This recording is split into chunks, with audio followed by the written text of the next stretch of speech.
ॐ सहना भवतु सहनौ भुनक्तु सह वीर्यं करवावहै तेजस्विनावधीतमस्तु मा विद्विषावहै ॐ शान्ति शान्ति शान्तिः। गुरुर्ब्रह्मा गुरुर्विष्णु गुरुर्देवो महेश्वरः गुरुः साक्षात् परब्रह्म तस्मै श्री गुरवे नमः तस्मै श्री गुरवे नमः तस्मै श्री गुरवे नमः। अलंकापुरी पुण्यभूमी पवित्र तिथे नांदतो ज्ञानराजा सुपात्र तया आठविता महापुण्यराशी नमस्कार माझा सद्गुरु ज्ञानेश्वरासी।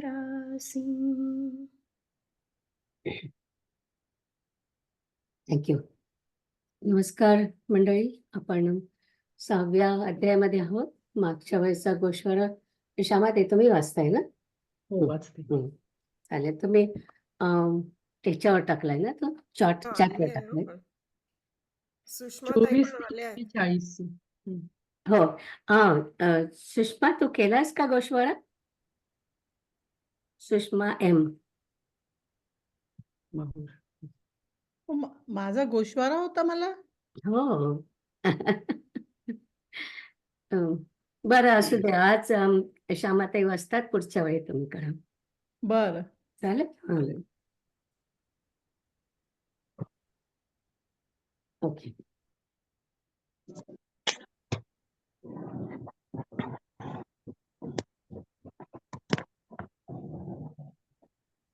अरे वा, किती तुमचं अक्षर किती छान आहे हो. ऐगो. अच्छा. ओके.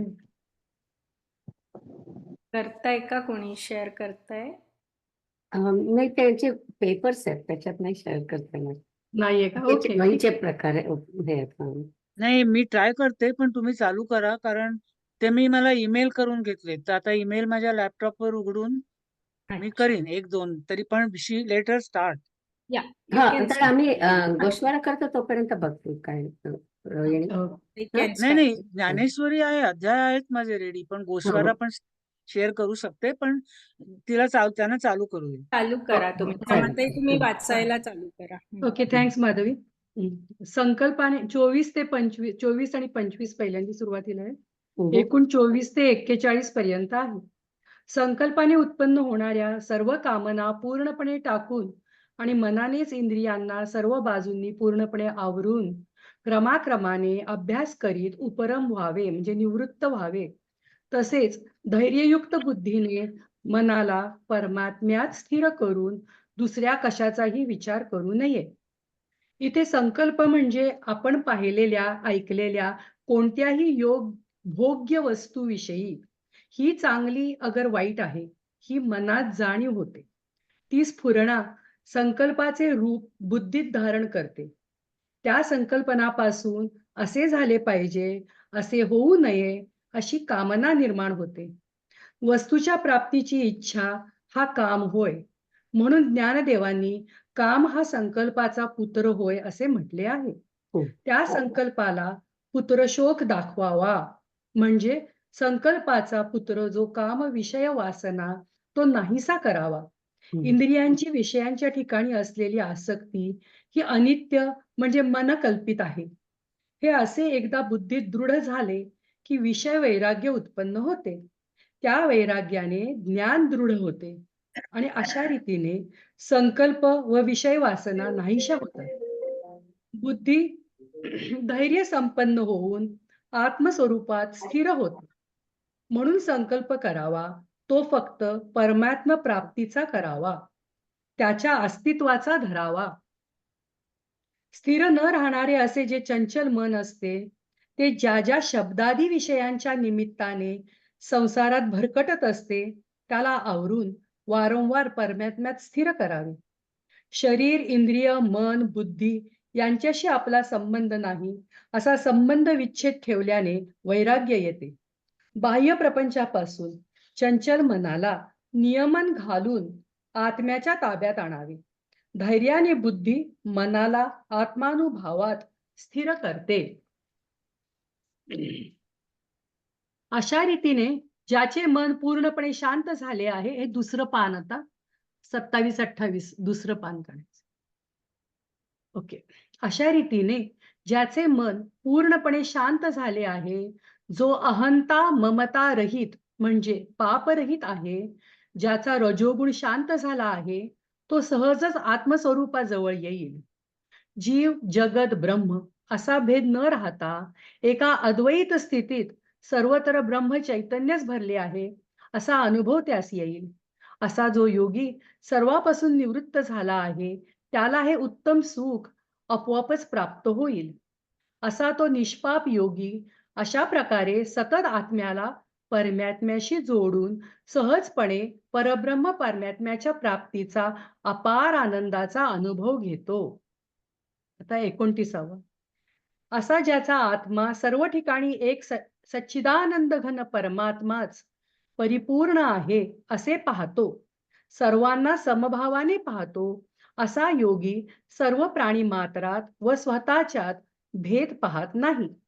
जसे सोन्याच्या दागिन्यात सोनेच असते, मातीच्या भांड्यात आपण मातीलाच पाहतो, तसेच ध्यानयोगी अनेक प्रकारच्या व्यक्ती, वस्तू, प्राणी मात्र इत्यादीत समरूपाने एका स्वरूपाला आत्म्याला स्थित असलेला पाहतो.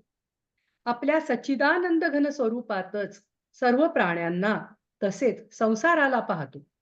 निलिमाताईंनी सांगितल्याप्रमाणे ईश सर्व भूतानाम ज्ञानेश्वर माऊलींनी रेड्याच्या तोंडून वेद म्हणून अद्वैत भाव स्पष्ट केला. जे सर्वत्र भरलेले ब्रह्म आहे ते रेड्यात सुद्धा आहे असे ब्रह्माचे एकत्व दाखवून दिले. योमाम पश्यति सर्वत्र सर्वं च मयि पश्यति. जो वासुदेवाला सर्व वस्तू मात्रात पाहतो व सर्व वस्तू मात्र वासुदेवाच्या ठिकाणी पाहतो त्याला देव कधीही अंतरत नाही व तोही देवाला अंतरत नाही. सर्व भूत मात्रांच्या ठिकाणी भगवंताचेच अस्तित्व आहे असे जाणून भजन करतो तो देहादिकांच्या सह असला तरी तो सर्वथा भगवंतालाच मिळालेला असतो. सर्व प्रकारचे त्याचे व्यवहार करत असला तरी ते भगवंतातच होतात.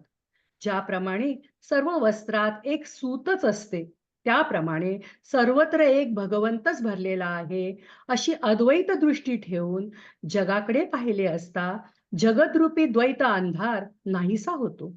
अशा रीतीने तो पांचभौतिक देहात असून सुद्धा ब्रह्माचे संपूर्ण व्यापकपण त्याने आपल्या अद्वैत अनुभवाने प्राप्त करून घेतल्याने तो व्यापक होतो.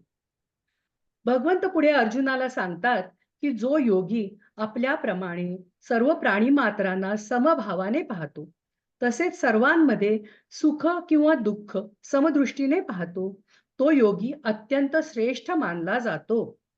स्वतःचे दुःख दूर करण्यात जशी त्याची तत्परता असते तशीच दुसऱ्याचे दुःख दूर करण्यात असते. ज्याप्रमाणे शरीराचे अवयव आपणापासून आपल्याला निराळे वाटत नाहीत, त्यांच्यावर आपण सारखेच प्रेम करतो, त्याप्रमाणे चराचर सृष्टी अखंड आपल्यासारखीच पाहतो. असा अद्वैत भाव ज्याच्या ठिकाणी झाला तो हे ब्रह्मस्वरूपच होतो.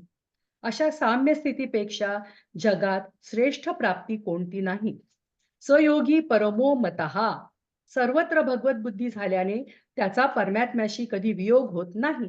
तो सर्व अवस्थेत तसेच परिस्थितीत एक रूपच राहत असतो. म्हणून तो मला परमयोगी म्हणून मान्य आहे असे भगवंत म्हणतात. अर्जुनाने पुढे सांगितले की हा समभावाचा योग तो नित्य स्थिर राहील असे मला वाटत नाही. समता म्हणजे जो कर्मफलाचा आश्रय न घेता कर्तव्य कर्म करत असतो तोच संन्यासी आणि योगी होय. याच कर्मफल त्यागाची सिद्धी भगवंतांनी समता म्हणून सांगितली आहे. झालं? मनाच्या भरकटण्यास त्रैलोक्यही कमी पडते. मन अत्यंत चंचल, मरकट आहे. ते स्थिर होणे अशक्य आहे. हे मन बुद्धीने केलेला निश्चय सिद्धीस जाऊ देत नाही आणि बुद्धीला भ्रमात पाडते. स्वस्थ बसू म्हटले तरी दाही दिशांना हिंडवते. त्याला आवरू गेले असता जास्त उसळते. म्हणून मन एकदाचे स्थिर होऊन आपली बुद्धी सम होईल हे घडून येणार नाही.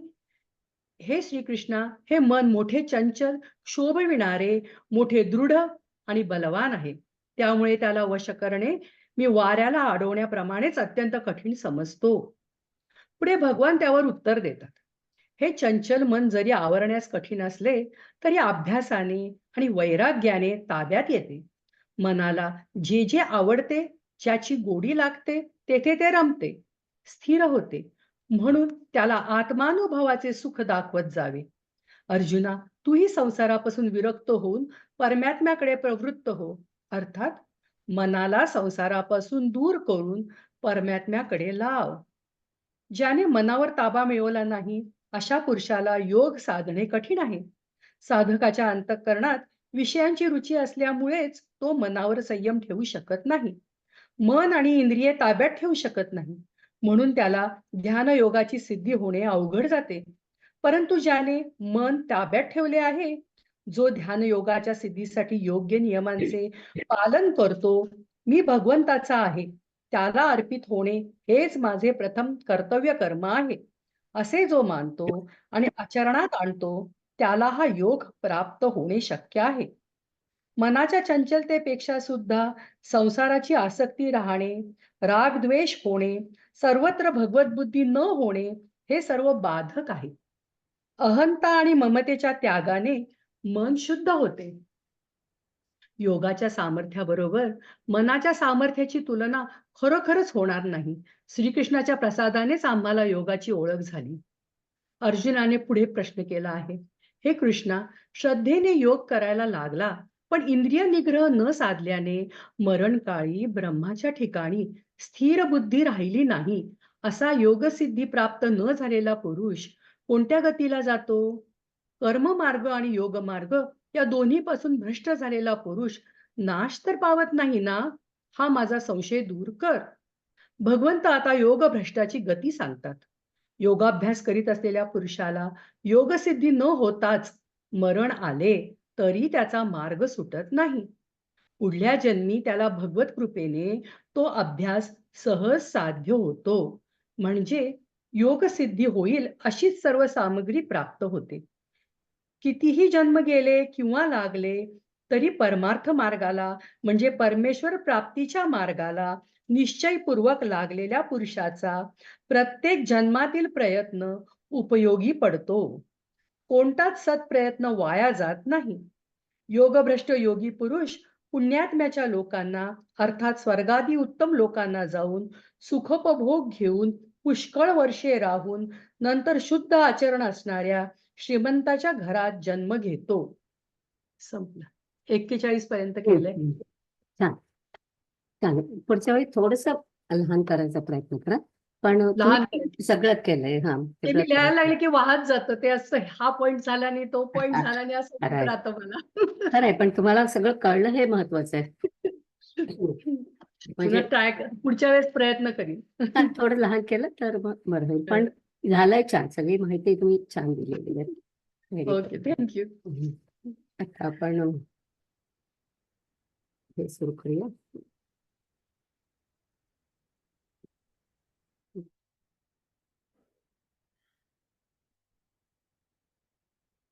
तर मी आपला ज्ञानेश्वरीचे लावते 6वा अध्याय. हो. मी चालू करते 42 पासून. अच्छा, अथवा नाही मला वाटलं तिला स्क्रीन टाकायचं, हम्म. त्याचं प्रिंट आउट आपण येते. स्क्रीन शेअर करतायत ना रोहिणीताई? हा हा, स्क्रीन शेअर करते.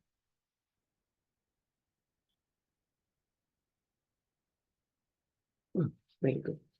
ओके. अथवा योगिनामेव कुले भवति अथवा योगिनामेव कुले भवति धीमताम एतद्धि ना आवाज येत नाहीये, खूप हळू येतोय. ओ हं.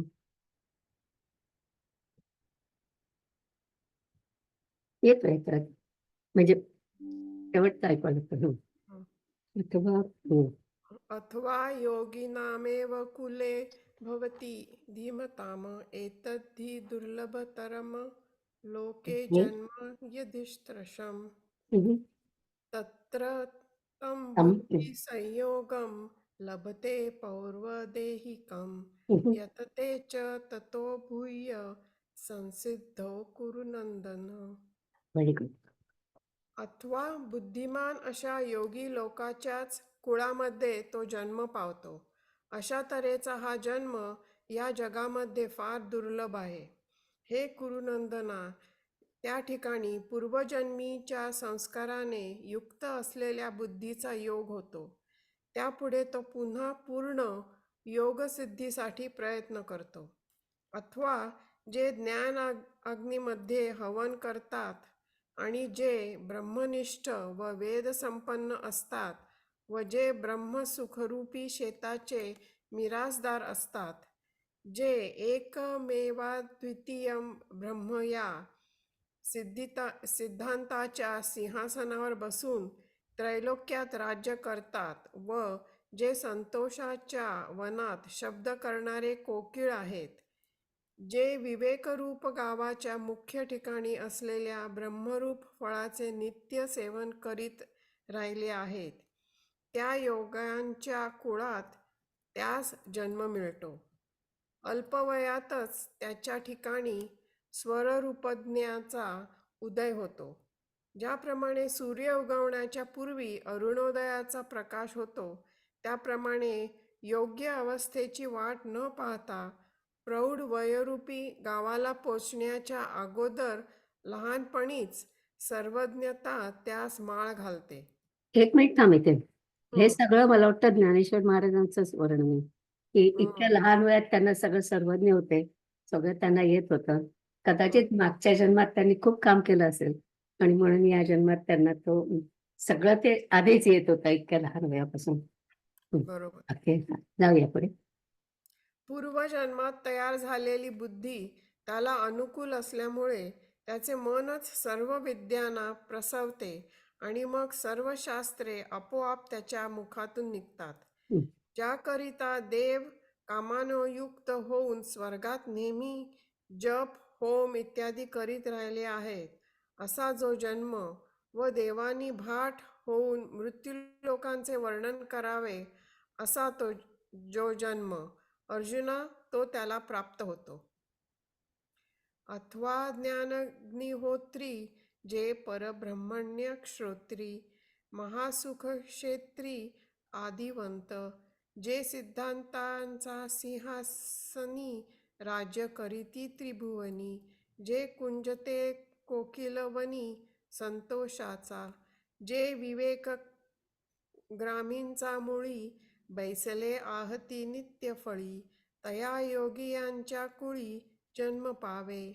मोटकी देहाकृती उमटे आणि निज ज्ञानाची पाहट फुटे, सूर्यापुढे प्रगटे प्रकाशू जैसा, तैशी दशेची वाट न पाहता वयसेची या गावा न येता, बाळपणीच सर्वज्ञता वरी तयाते, तिये सिद्ध प्रज्ञेचेनी लाभे मनची सारस्वते दुभे, मग सकळ शास्त्रे स्वयंभे निघती मुखे. ऐसे जे जन्म जया लागी देव सकाम, स्वर्गी ठेले जप होम करीती सदा, अमरी भाट होईजे मग मृत्यू लोकाते वनिजे, ऐसे जन्म पार्था गाजे ते तो पावे. पूर्वाभ्यासेन तनैव ह्रियते ह्यावशोऽपि सम्, जिज्ञासरूपी योगस्य शब्द ब्रह्माती वर्तते. वर्तते. हम्म. जरी तो परतंत्र असला तरी पूर्वजन्मीचा योगाभ्यास त्याला आपल्याकडे ओढतो. फार कशाला, योगासंबंधी केवळ जिज्ञासू असूनही शब्दब्रह्माचे तो अतिक्रमण करतो. वेद रहस्यासारखे गूढ अभिप्राय अथवा समाधीचा अनुभव हे याच स्थितीत त्याला सहज साध्य होतात. आणि मागच्या जन्माची चांगली बुद्धी जी त्याला मागील जन्माचा शेवट होण्याच्या वेळी प्राप्त झाली होती, तीच चांगली बुद्धी मग या जन्मी त्याला सतत नवी प्राप्त होते.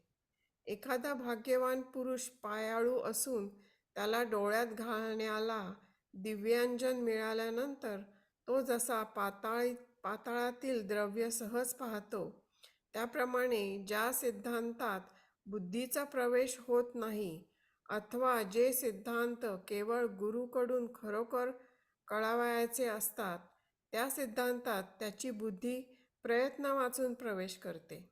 बलवान इंद्रिये मनाच्या अधीन होतात. मन प्राणवायूशी एक होते आणि प्राणवायू अनायासे मुंद्री आकाशात हा. मिळू लागतो. असे सहजच कसे काय होते हे समजत नाही. अभ्यास त्याला आपोआप येतो व समाधी त्याच्या मनाचे घर विचारित येते. हम्म. हा योगभ्रष्ट पुरुष योगरूपी आसनावरील जणू काय भैरव देवच अथवा योगारंभरूपी केळीची शोभाच किंवा जणू काय वैराग्याच्या पूर्णतेचा मूर्तिमंत अनुभवच आकाराला आलेला आहे. हा पुरुष म्हणजे संसार मोजण्याचे मापच किंवा अष्टांग योगाची सामग्री दाखविणारा जणू दिवाच होय. ज्याप्रमाणे सुवासानेच चंदनाचे रूप धरावे, त्याप्रमाणे हा पुरुष जसा काही संतोषाचाच बनविलेला अथवा सिद्धांच्या समुदयातून काढलेला असावा. इतक्या योग्यतेचा साधकदेशतच तयार झालेला दिसतो. एक मिनिट ना, तो शब्द निघाला. साधक काय म्हटलीस? साधक दशेत दशेतच दशेत साधक हा, दशेतच तयार दशेत, झाला. नॉट देश. साधक देशेत दशेत. दशेत. आता कळलं. हं. हम्म. म्हणजे साधकासारखा. बरोबर. आणि मागील जे सद्बुद्धी जेथ जीविता जाहली होती अवधी, मग तेची पुढती निरवधी नवी लाहे. तेथ सदैवा आणि पायाळा वरी दिव्यांजन होय डोळा. मग देखे जैसी अवलीळा पाताळ धने. तैसे दुर्भेद जे अभिप्राय काम गुरुगम्य हन ठाय. तेथ सौर सेविण जाय बुद्धी तयाची. बळीये इंद्रिये येती मना, मन एकवटे पवना. पवन सहजे गगना मिळोची लागे. ऐसे नेणो काय आपैसे तया तेची किजे अभ्यासे. समाधी घर पुसे मानसाचे, जाणीजे योगपीठीचा भैरवू. काय हा आरंभरंभेचा गौरवू. की वैराग्य सिद्धीचा अनुभवू रूपा आला. हा संसार उमणिते माप, का अष्टांग सामग्रीचे दीप. जैसे परिमळेची धरिजे रूप चंदनाचे. तैसा संतोषाचा काय घडिला, की सिद्ध भांडारीहुनी काढिला. दिसे तेणे माने रूढला साधक दशे. प्रयत्नाद्यतमानस्तु योगी संशुद्धी किल्बिषः. अनेक जन्म संसिद्ध स्ततो यती परागतिम. Very good. आणि योगमार्गाचे प्रयत्नपूर्वक आचरण करणारा तो योगी पापापासून शुद्ध होऊन अनेक जन्मांनी योगसिद्धी मिळवितो. नंतर अत्यंत श्रेष्ठ अशा गतीला म्हणजे मोक्षाला जातो. कारण की कोट्यवधी शतवर्षात हजारो जन्मांचे प्रतिबंध उल्लंघन करून तो आत्मसिद्धीच्या किनाऱ्याला येऊन पोचला. म्हणून जेवढी साधने आहेत तेवढी सर्व साधने आपोआप त्याच्या मागे येतात. नंतर तो आयताच विवेकाच्या राज्यावर बसतो. नंतर विचाराच्या वेगामुळे तो विवेकही मागे राहतो आणि मग विचाराच्या पलीकडचे जे स्वरूप ते तो स्वतः बनतो. त्या ठिकाणी मनरूपी मेघ नाहीसा होतो व वाऱ्याचा चंचलपणा संपतो आणि त्याचप्रमाणे आकाश देखील आपण आपल्यातच मुरते. तो ओंकाराच्या अर्धमात्रेत लीन व्हावा इतके त्याला शब्दातीत सुख मिळते. म्हणून त्याच्याविषयी शब्द अगोदरच परत फिरतो. अशी जी ब्रह्माची स्थिती, जी सगळ्या गतींची गती आहे, त्या निराकार ब्रह्मस्थितीची हा मूर्ती होऊन राहतो. त्याने मागील अनेक जन्मात विक्षेपरूपी केरकचरा काढून टाकला म्हणून ह्या जन्मी उपजता क्षणीच लग्न घटका बुडाली.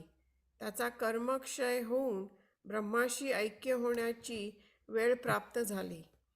आणि ज्याप्रमाणे ढग नाहीसा झाला म्हणजे तो आकाशाशी एकरूप होतो, त्याप्रमाणे ब्रह्मरूपाशी त्याचे अभिन्नतेने लग्न लागते.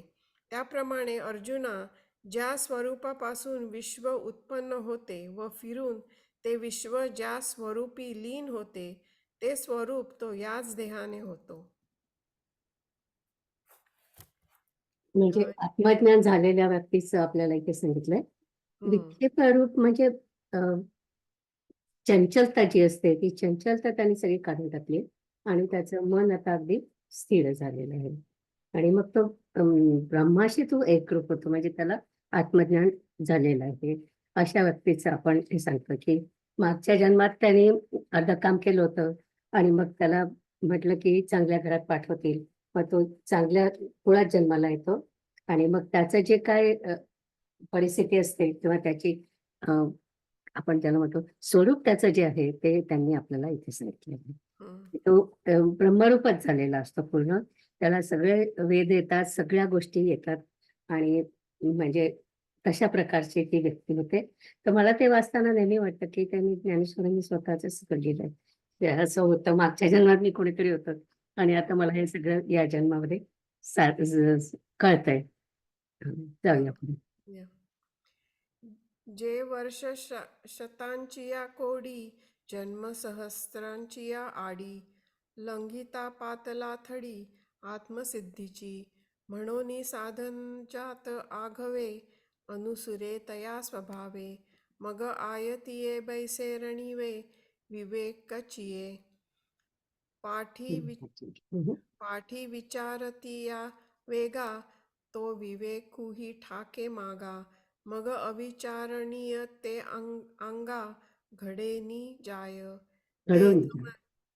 घडोनी जाय. तेथ मनाचे मेहुडे विरे, पवनाचे पवनपण सरे. आपण मुरे आकाशही, प्रणवाचा माथा बुडे. येतुलेनी अनिर्वाच्य सुख जोडे. म्हणून आधीची बोलू बहुडे, तया लागी. ऐसी ब्रह्माची स्थिती, जे सकळा गतीसी गती. तया अमृताची मूर्ती, होऊनी ठाके.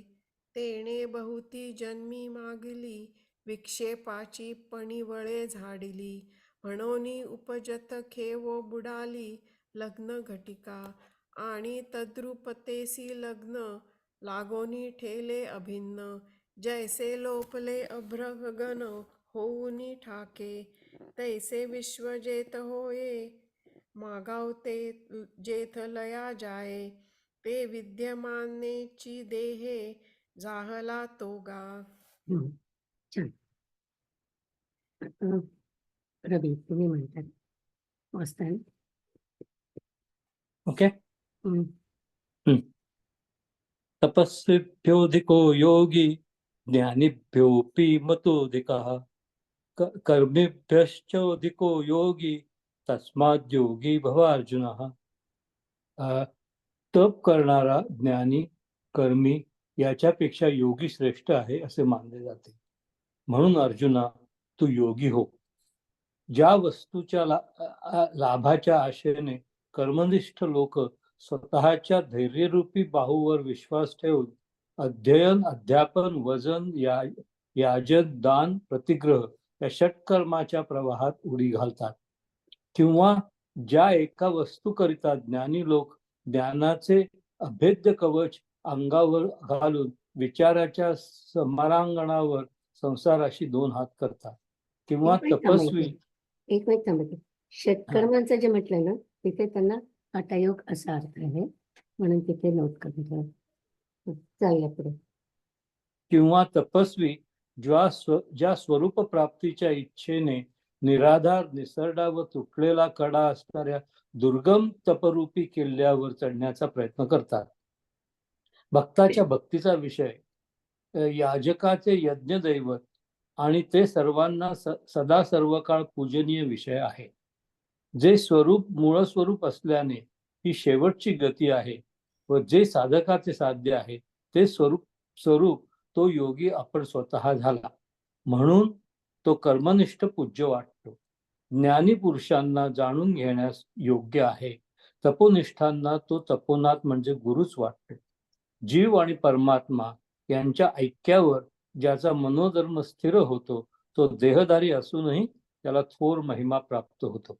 म्हणून अर्जुना, याकरिता तुला मी नेहमीच म्हणत आहे की तू खरोखर योगी हो. एक मिनिट थांबा इथे. मगाशी मी तुम्हाला म्हटलं ना की षटकर्मांचं सांगितलंय, तर हठयोगामध्ये जे कर्म असतात त्याची मी सांगते की नेती, धोती, नवली, मी नुसतं पुस्तकातून वाचते, बस्ती, कपालभाती आणि त्राटका, या ज्या सगळ्या आहेत कर्म, मी ह्याच्यावर नोटवरती टाकेन. तर हे जे आहेत 4, 5, 6 जे आहेत त्याला त्यांनी षटकर्म म्हटलं. जाऊया पुढे.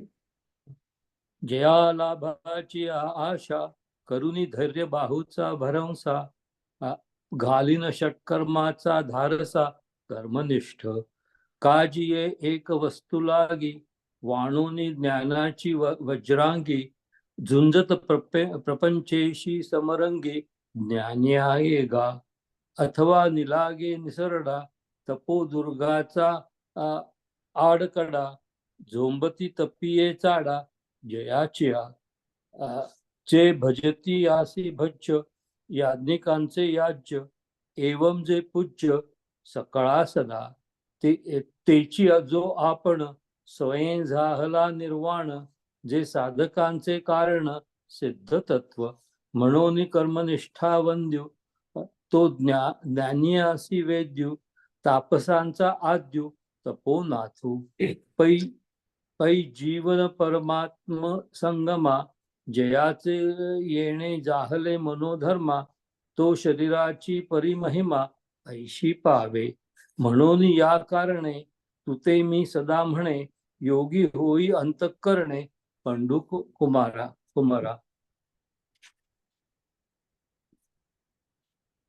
47वा श्लोक.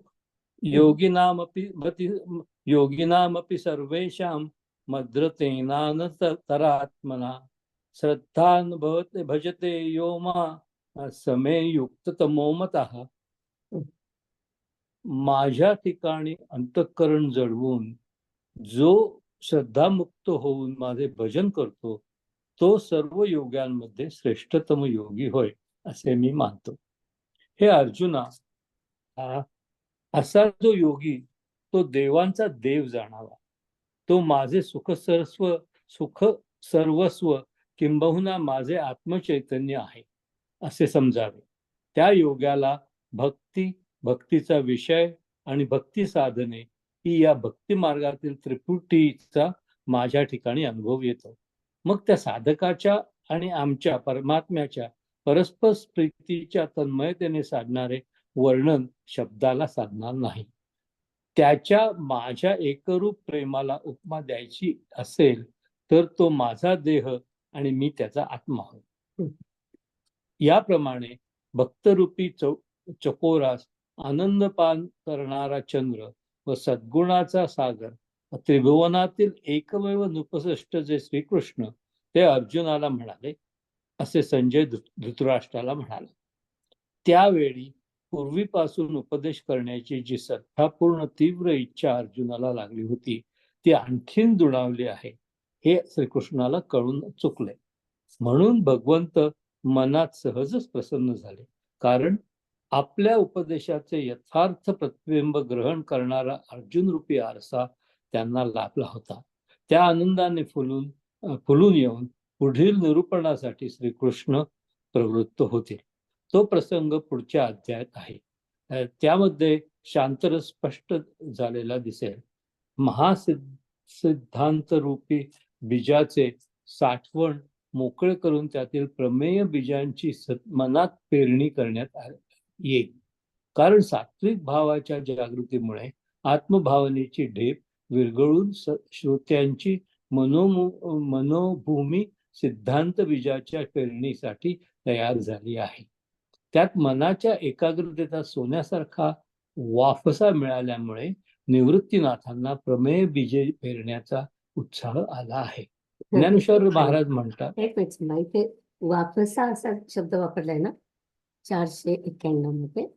तर त्या वाफसा म्हणजे जेव्हा तुम्ही धान्य पेरत असता तर पेरण्यासाठी जी जमीन तयार होते तिला वाफसा म्हणतात. तर आतापर्यंत जे काय सांगितलं ते कृष्णाने जे म्हटलं त्याच्यावरून आता सगळ्यांची मनाची तयारी झाली आहे. मनात पेरतोय आपण असं ते म्हणतात आहे. तर त्यांच्या मनाचा हा वाफसा तयार झालेला आहे की आता अगदी पहिला पाऊस येऊन गेला की एकदम त्याच्यामध्ये बी घालायचं अशा प्रकारे. छान शब्द आहे तो. जाऊया पुढे. ज्ञानेश्वर महाराज म्हणतात, श्रोते हो, मला या पेरणीच्या कामात सद्गुरूने कौतुकाने चाडे केले आहे आणि माझ्या मस्तकावर हात ठेवून माझ्या आत उघड ज्ञान बीज घातले आहे.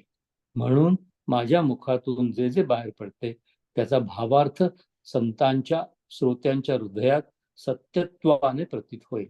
यावेळी श्रोते म्हणाले, हा विषय विस्तार राहून दे. श्रीकृष्ण अर्जुनाला बोलले ते सांग.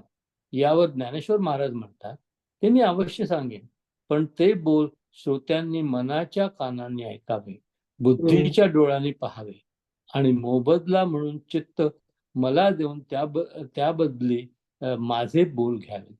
मग सावधानपूर्ण हाताने हे बोल उचलून हृदयात भरावे. म्हणजे जे शब्द सज्जनांच्या बुद्धीचे रंजन करतील, हे शब्द आत्मकल्याणाला स्थिर करतील, मोक्षफळाला जागवतील आणि जीवाला सुखाची लाखोली वाहतील. आता श्रीकृष्णाने अर्जुनास जे सुंदर वाक्चतुर भाषेत सांगितले ते त्याचे भाषण मी ओवी छंदात गुंफून तुम्हाला सांगितले. ओके. अगायोगी जो म्हणिजे तो देवांचा देव जाणिजे आणि सुख सर्वस्व माझे चैतन्य तो. तेथ भजता भजन भजावे हे भक्ती साधन जे आघवे ते मीची जाहलो अनुभवे अखंडित. मग तया आम्हा प्रीतीचे स्वरूप बोली निर्वचे ऐसे नवे गा तो साचे सुभद्रापती. तसा एकवटलिया प्रेमा जरी पांडे पाहिजे उपमा तरी मी देह तो आत्मा हेची होय. ऐसे भक्त चकोर चंद्रे तेथ त्रिभुवनेक नरेंद्रे बोलिले गुणसमुद्रे संजयो म्हणे. तेथ अदिला पासुनी पार्था ऐकीजे ऐसीची अवस्था दुडावली हे यदुनाथा पावो सरले. की सावयाची मनितोषला जे बोला आरिसा जोडला तेने हरिखे आता उपवलला निरूपिल. तो प्रसंगू आहे पुढा ते जेथ शांतू दिसेल उघडा जो पाल विजेल मुडा प्रमेय बीजांचा, जे सात्विकाचे निवडपे गेले आध्यात्मिक खरपे, म्हणजे निरवलेले वाफे चतुरचिया चित्तांचे, वरी अवधानांचा वाफसा लाधला सोनया ऐसा, म्हणून पेरावया दिवसा निवृत्तीसी. ज्ञानदेव म्हणे मी चांडे सद्गुरु चाडे शब्द सॉरी ज्ञानदेव म्हणे मी चाडे सद्गुरूंनी केले कोडे, माथा हात ठेविला ते पुढे बीजीची वाहिले, म्हणून येणे मुखे जे निघे, ते संतांच्या हृदयी साचची लागे, हे ऐसो सांगो श्रीरंगे बोलिले जे, परी ते मनाचा कानी ऐकावे, बोल बुद्धीच्या डोळा देखावे, हे साठो वाटी घ्यावे चित्ताच्या, अवधानाचे निहाते नेयावे हृदया आतवते, हे रिझवितील आयणी ते सज्जनांची, हे स्वहिताते निवविती परिणामाते जीवविती, सुखाची वाहविती लाखोली जीवा. सुखाची हो त्याच्यात जीवभीती आहे. वाहविती लाखोली जीवा. काय म्हणली? परिणामाते ओके जीवभीती. हे स्वहिता ते निवविती परिणामाते जीवविती, सुखाची वाहविती लाखोली जीवा. आता अर्जुनेसी मुकुंदे नागर बोलिजेल विनोदे, ते वोविच येचेनी प्रबंधे सांगेन मी. इति श्री भगवत गीता सूपनिषत्सु ब्रह्मविद्यायां योगशास्त्रे श्रीकृष्ण अर्जुन संवादे आत्मसंयम योगे नाम षष्ठोऽध्यायः. श्री सच्चिदानंदा अर्पणमस्तु. षष्ठोऽध्याय समाप्तः. थँक्यू. आता मला वाटतं मी हे एकदा बोलले होते, पण माझ्या नोट्समध्ये एक राहिलं की भगवानाची जी गुण असतात त्याच्याबद्दल आपण कधी बोललो होतो का? माझ्या लक्षात नाही आता. हे बंद केलं तरी चालेल का?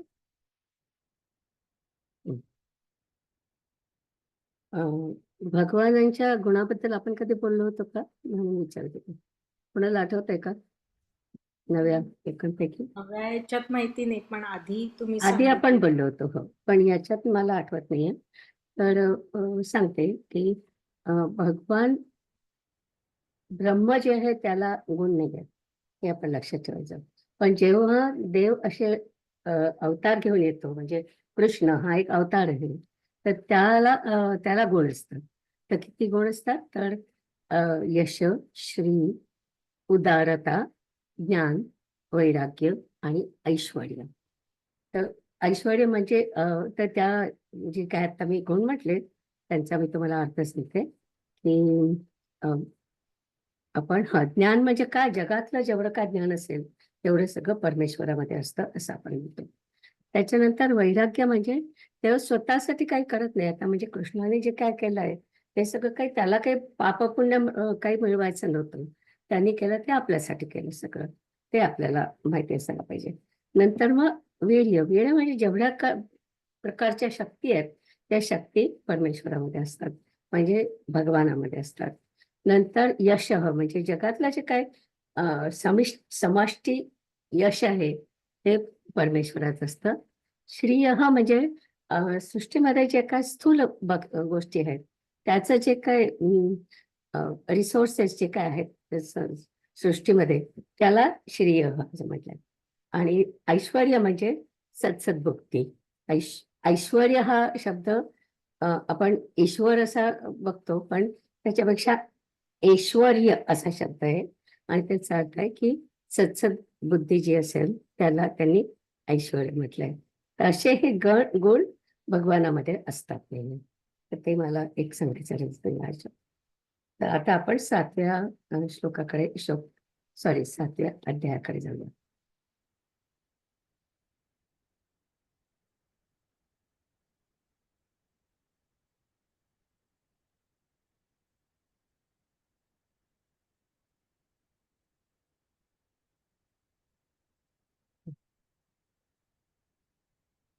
Very good. आता हा तिथपर्यंत आणून ठेवलं तरी चालेल. आता मी आधी समरी सांगते त्याची, नंतर मग आपण समरी होऊन जाऊ दे, त्याच्यानंतर हा पुढे विज्ञान. इथे थांब बस. थँक्यू. तर या अध्यायाचं नाव आहे विज्ञान योग. तर योग म्हणजे नाव, तर विज्ञानाचं नाव दिलं आहे. तर गीतेचे 6 म्हणजे 6 अध्यायांचे 3 भाग आहेत. तर पहिला जो होता त्याच्यामध्ये त्वम हे पद होतं ना, त्वम म्हणजे आपण कसं असतो ते. आणि आता तत्पद सुरू होत आहे. तत्पद म्हणजे परमेश्वराबद्दलचं सगळं आहे. तर या परमेश्वराचं जे आहे त्याच्यामध्ये ब्रह्म, ईश्वर, सृष्टी हे सगळं याच्यात येतं. आणि सृष्टीपासून आपण कसं निर्माण झालो ते पण ते आपल्याला सांगतात. तर काही लोक या भागाला म्हणजे हा जो 7 ते म्हणजे पहिले 6 झाले, नंतर 7 ते 12 पर्यंत जे आहेत त्याला भक्ती मार्ग पण म्हणतात. पण बेसिकली तत्त्वम अशी हे जे आपलं महावाक्य आहे त्याच्यावरून ते म्हणतात की त्वम भाग त्यांनी आधी घेतलाय, तुमच्याबद्दल सगळं सांगितलंय. नंतर तद्भाग म्हणजे परमेश्वराबद्दल सांगणार आहे. आणि मग शेवटचा भाग जो भाग आहे म्हणजे 30 to 18 त्याच्यामध्ये दोन्ही एक रूप झालेलं आहे असं आपल्याला सगळं ज्ञान त्यातून दिलेलं आहे. तर ज्ञान, भक्ती आणि कर्म ही 3 महत्वाची साधन आहे प्रत्येक भक्तासाठी. ज्ञान, भक्ती आणि कर्म हे साधन आहे. आणि परमेश्वराला जर का आपल्याला हे करायचं असेल, पाहून घ्यायचं असेल, तर त्याच्याशिवाय आपल्याला म्हणजे एवढं सगळं असलं की मग त्याच्यातून आपल्याला परमेश्वर मिळू शकतो. तर आता या 7व्या अध्यायात जे त्याने सांगितलंय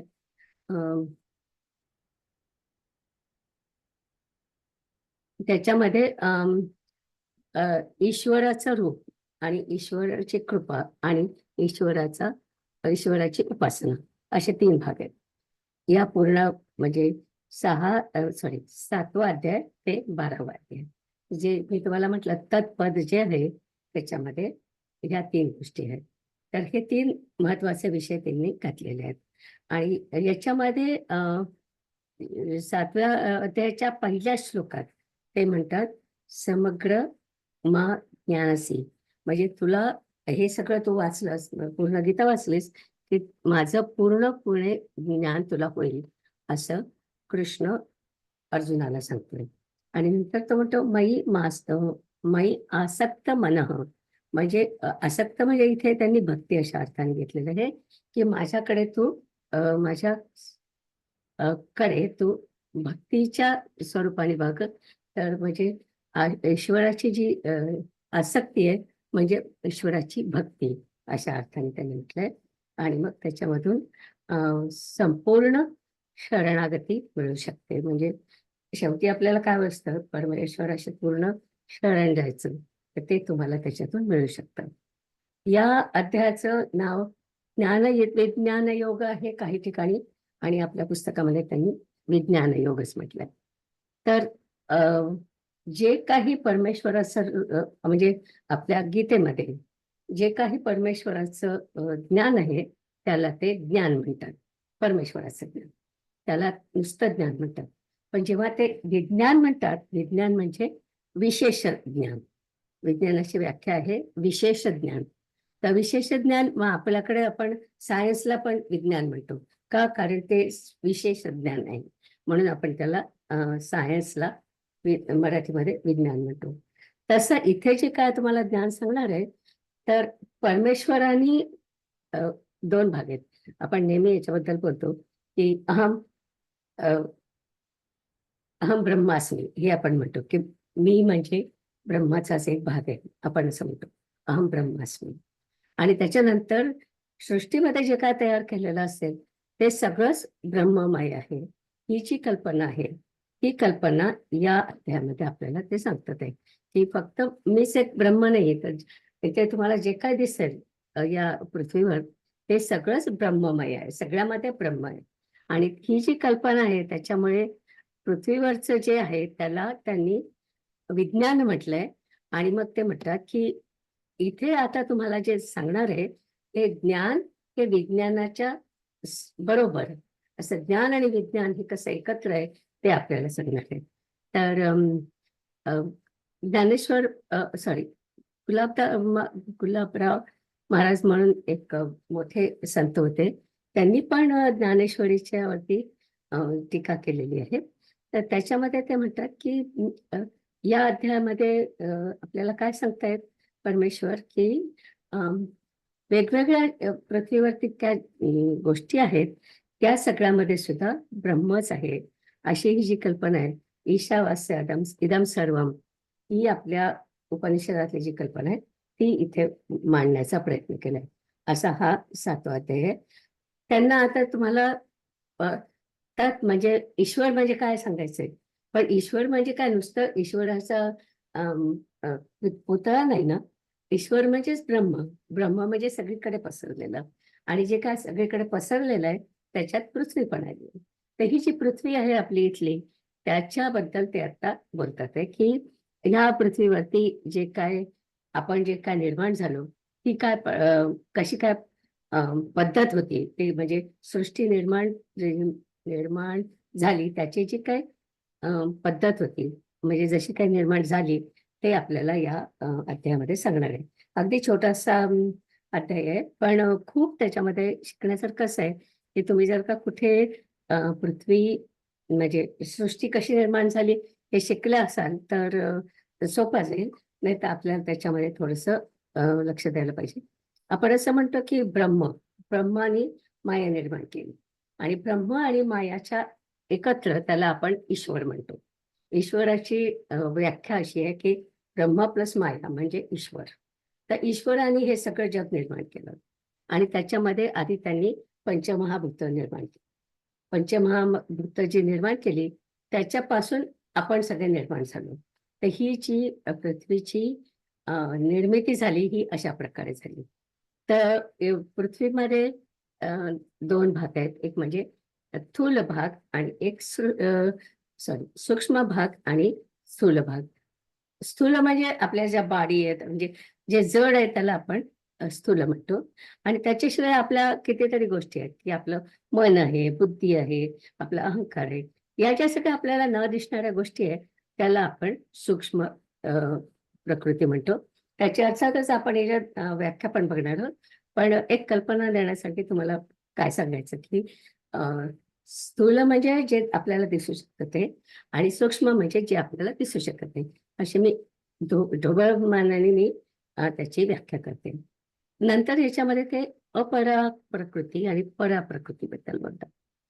परा प्रकृती म्हणजे चैतन्य किंवा देवाचं जे सगळं असेल त्याला परा प्रकृती म्हणतो, आणि बाकीचं सगळं असेल त्याला आपण अपरा प्रकृती म्हणतो. तर आणि ह्याच्यामध्ये सुद्धा अपरा प्रकृतीमध्ये आपले जे प्राणी निर्माण झाले ना त्यांचं त्यांनी वेगळं वर्गीकरण असं केलंय की अंडज म्हणजे जे अंडामधून निर्माण होतात, श्वेतज म्हणजे जे घामामधून म्हणजे जे पॅरासाइट ज्याला आपण म्हणतो तसे निर्माण झाले, आणि ज्या म्हणजे मॅमल्स आपण ज्यांना म्हणतो ते, आणि उद्भुज म्हणजे कोराल वगैरे जे पाण्यामध्ये होतात ते, असे 4 प्रकारचे प्राणी निर्माण होतात असं आपल्याकडे म्हणतात. तर हे जे सगळे प्राणी म्हणजे सृष्टी निर्माण केली आणि मग सृष्टीमध्ये हे सगळे प्राणी निर्माण केले, ही जी सगळी प्रक्रिया आहे ती आपल्याला या अध्यायामध्ये ते सांगणार आहे. तर नंतर त्यांनी भक्तांचे 4 प्रकार सांगितले. तर आपल्याला वाटतं कोणी जो काय हे करेल ना भक्ती करेल तो आपला भक्त झाला, पण मला वाटतं की त्याच्यापेक्षा सुद्धा त्यांनी जे काय सांगितलंय ते आपण बघूया की आर्त म्हणजे ज्याला कानाला संकट येऊन पडले, समजा तुमच्या पुढे काहीतरी प्रॉब्लेम आलाय की तुम्ही जाऊन देवाची प्रार्थना करतात, त्यांना आर्त म्हणतात. अर्थार्थी म्हणजे देव हे करतात देवाशी म्हणजे हेच करतात की देवा मला हे अमका अमका मिळू दे, मग मी तुला हे देईन. माझी जे काय नवस बोलतात ना तशा प्रकारे, की मग ते असं एक्सचेंज करतात देवाशी. तर ते एक्सचेंज करणं त्यांना म्हणतात की अर्थात. नंतर जिज्ञासू. जिज्ञासू म्हणजे त्यांना उत्सुकता आहे याच्यामध्ये काय आहे वगैरे. आपण सगळेजण जिज्ञासूच आहात की आपल्याला शिकायचं आहे, आपल्या धर्मामध्ये काय शिकायचं. तर ते जिज्ञासू. आणि मुमुक्षू म्हणजे ज्यांना मोक्ष हवाय, त्या मोक्षाच्या इच्छेने ते देवाकडे जातात किंवा भक्ती करतात, त्यांना मुमुक्षू म्हणतात. अर्थार्थी, जिज्ञासू आणि मुमुक्षू असे 4 भक्तांचे प्रकार आहेत. ते पण आपण याच्यामध्ये बघणार आहोत. आणि नंतर त्यांनी म्हटले की नाशिवंत भोग, तर त्याच्याबद्दल त्यांनी थोडस बोलले. आणि त्याच्यानंतर शेवटी ते म्हणतात की अर्जुनाने 7 प्रश्न विचारले. ऍक्च्युअली त्याचे जे 7 प्रश्न आहेत तो म्हणजे 8व्या अध्यायाचा आरंभ आहे. म्हणजे त्यांनी 7 प्रश्न विचारले आणि त्या प्रश्नांची उत्तरं भगवानाने 8व्या अध्यायात दिलेली आहे. तर ती काइंड ऑफ इंट्रोडक्शन आहे 8व्या अध्यायाची. तर त्यांनी विचारलं होतं ब्रह्म, अध्यात्म, कर्म, आदिभूत, आदिदैव आणि आधी यज्ञ याच्याबद्दल त्यांनी हे माहिती सांगायला असं म्हटलं. आणि मग भगवानाने ते 8व्या अध्यायात ते सांगितलं. तर अशी या अध्यायाची समरी. आता आपण बघूया त्याच्यात काय सांगितलं ते.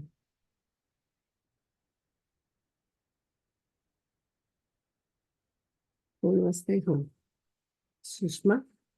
सुषमा वाचणार आहे ना. आपल्याला किती वेळ राहिला त्याच्याप्रमाणे ऍक्च्युअली झालाय वेळ. आहेत का पण इथे सुषमा पुढच्या माहुरे? वेळेस सुरू करूया. आपण पुढच्या वेळी सुरू करूया. पण आता आपण केतकी आली का पण नाही, माधवीलाच म्हणायला लागेल. ठीक आहे, आपण थांबूया नाही इथे. आली का?